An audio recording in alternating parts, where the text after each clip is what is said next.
بسم الله الرحمن الرحيم، والصلاة والسلام على أشرف خلق سيدنا محمد وعلى آله وصحبه أجمعين. حبايب قلبي وحشتوني. تعالوا يلا نعمل النهاردة لحمة بصينية بطاطس. هنا أنا حطيت اللحمة تتشوح مع بصلاية، طماطماية، قرن فلفل. هتحطي 7 بهارات، ورق لورا، استكة وحبهان، ولو عندك بهارات لحمة حاجة بسيطة خالص، وعلى نار هادية تاخد نشوحها، وبعد كده هنعلي عليها ونزود لها ميه مغليه. ادي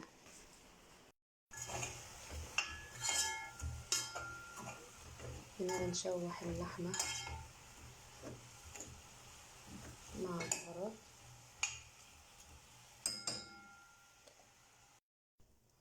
هنا كانت اللحمه اتشوحت، زودنا ميه مغليه وهنسيبها تتسلق عادي خالص.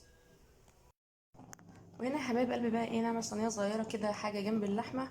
قطعت بصل شرايح، فلفل شرايح، بطاطس شرايح، كوسه شرايح، واضربي طماطم عليها عصير طماطم، وحطي كل التوابل اللي انت حطيتيها على اللحمه في الصينيه دي. فلفل اسمر، ملح، السبع بهارات، حاجه بسيطه بهار لحمه، ولو مش متوفر عادي مفيش اي مشكله. وبجد بجد احلى اكله بحبها هي صينيه بطاطس باللحمه كده. بعد ما اللحمه تستوي نحطها في الصينيه وندخلها الفرن، وبجد بتبقى حاجه جميله. ونعمل معاها رز ابيض. يلا بينا. هنا يا حبايب قلبي عملنا شويه رز ابيض.